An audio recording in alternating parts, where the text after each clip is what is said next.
આજે હું તમારી જોડે મહાપ્રસાદની રેસીપી શેર કરી રહી છું। મહાપ્રસાદ બનાવવું બહુ જ સહેલું છે અને આજે હું તમારી જોડે જે રેસીપી શેર કરીશ એ એકદમ સહેલી અને ફક્ત 10 થી 15 મિનિટમાં જ આપણે મહાપ્રસાદ બનાવીને રેડી કરી શકીએ। આ નવરાત્રિ મહાપ્રસાદ જરૂરથી બનાવજો। સૌપ્રથમ મેં 1 વાટકી જેટલી સોજી લીધી છે। અહીંયા મેં ઝીણી સોજીનો ઉપયોગ કર્યો છે। 1 વાટકી જેટલું ઘી લીધું છે અને 1 વાટકી જેટલી જ ખાંડ લીધી છે। બસ આ જ માપથી અગર તમે બનાવશો તો એકદમ પરફેક્ટ અને એકદમ સરસ મહાપ્રસાદ બનીને રેડી થશે। સૌપ્રથમ મેં અહીંયા 3 વાટકી જેટલું દૂધ લીધું છે। આ મેં કાચું દૂધ લીધું છે। એને પહેલાં આપણે સરસ રીતે એક ઉભરો આવે ત્યાં સુધી આપણે એને ગરમ કરવાનું છે। એકદમ પરફેક્ટ માપથી અગર આપણે મહાપ્રસાદ બનાવીશું તો એકદમ સરસ બનશે। જો તમે 1 વાટકી જેટલી સોજી લેતા હો તો એની સામે આપણે 3 વાટકી જેટલું દૂધ લેવાનું છે। દૂધ તમે કોઈ પણ લઈ શકો છો। આ પરફેક્ટ માપ છે। એક ઉભરો આવી જાય પછી આપણે ગેસની ફ્લેમ દૂધની બંધ કરી દેવાની અને એને સાઈડમાં મૂકી દેવાનું। હવે આપણે એક જાડું તોડું લઈશું। થાય તો તમે જાડું અને સ્ટીલનું જ તોડાનો ઉપયોગ કરજો। હવે જે આપણે 1 વાટકી જેટલું ઘી લીધું હતું હવે એ ઘી આપણે આ તોડામાં એડ કરીશું।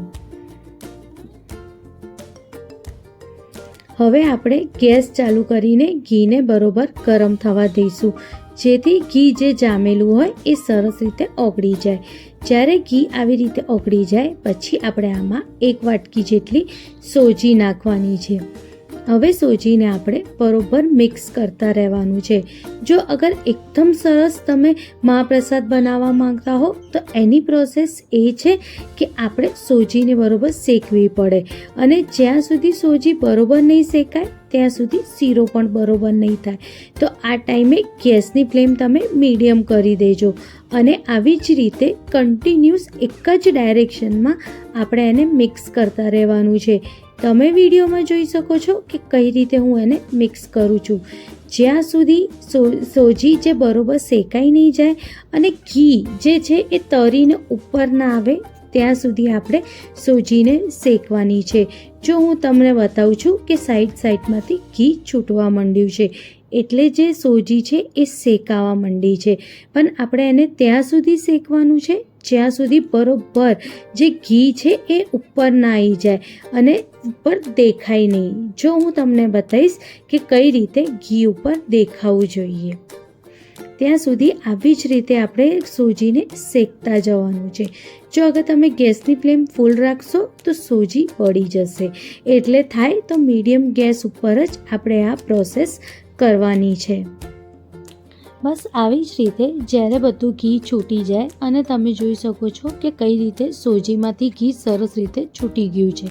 બસ હવે આપણે જે દૂધ ગરમ કર્યું હતું એ દૂધને હવે આપણે આમાં મિક્સ કરીશું અને એ ગરમ દૂધ જ મિક્સ કરવાનું છે। બહુ ઠંડુ દૂધ નથી મિક્સ કરવાનું। બસ જ્યારે આ પ્રોસેસ કરીએ ત્યારે ગેસની ફ્લેમ એકદમ ધીમી કરી દેવાની નહીં તો જ્યારે આપણે દૂધ એમાં રેડીશું ત્યારે એ દૂધ ઉછળીને આપણી ઉપર પણ આવી શકે છે એટલે ગેસની ફ્લેમ આપણે એકદમ ધીમી કરી દઈશું। હવે સોજીને આપણે દૂધમાં સરસ રીતે ફૂલવા દેવાની। આમાં આપણે થોડું પણ પાણી નથી નાખવાનું નહીં તો જે મહાપ્રસાદ છે એ પાણી જેવું લાગશે એટલે આપણે આમાં દૂધનો જ ઉપયોગ કરવાનો છે અને નકરી દૂધમાં જ આપણે જે સોજી છે એ ફૂલવા દેવાની છે। ખાંડ અત્યારે આપણે નથી નાખવાની। અત્યારે આપણે એકલી સોજીને દૂધમાં આવી રીતે ફૂલવા દઈશું અને જ્યાં સુધી આવી રીતે સરસ રીતે દૂધ સુકાઈ ના જાય અને સોજી આવી રીતે ફૂલી ના જાય ત્યાં સુધી આવી જ રીતે આપણે મિક્સ કરતા રહેવાનું છે। ખરેખર મહાપ્રસાદ બનાવવું બહુ જ સહેલું અને બહુ જ ઇઝી છે। તમે જોઈ શકો છો સોજી તોડામાંથી છૂટી થઈ છે એટલે જે દૂધ છે એ બધું સરસ રીતે સુકાઈ ગયું છે। જ્યારે દૂધ સુકાઈ જાય પછી જે આપણે 1 કપ જેટલી ખાંડ આમાં નાખવાની। હવે ખાંડને અને સોજીના શીરાને આપણે સરસ રીતે મિક્સ કરી દેવાનું। બસ જ્યારે આપણે મિક્સ કરીશું એટલે ખાંડ પાણી ઓલરેડી છોડશે જ એટલે એ ઓલરેડી બહુ ઢીલું થશે પણ ત્યારે પણ આપણે એને આવી જ રીતે મિક્સ કરતા રહેવાનું છે। આપણે અગર એને એમનેમ થવા દઈશું તો નીચે ચોંટી જશે. જો તમે જોઈ શકો છો ખાંડ નાખવા પછી કેટલું ઢીલું અને કેટલું સરસ જે મહાપ્રસાદ છે એ થયું છે.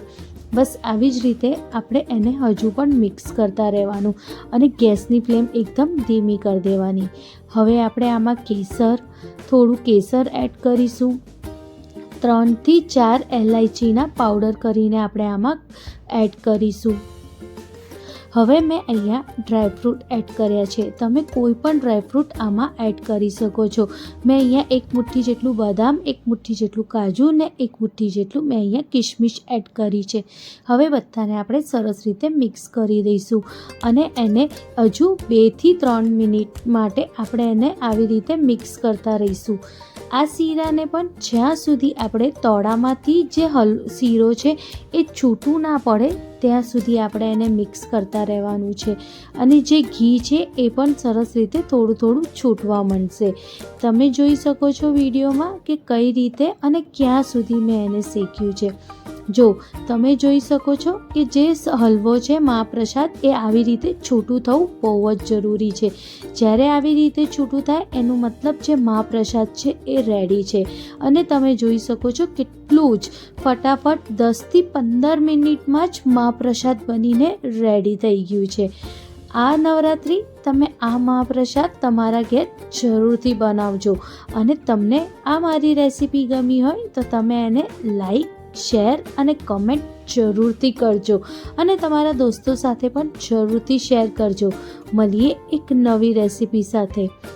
Thank you.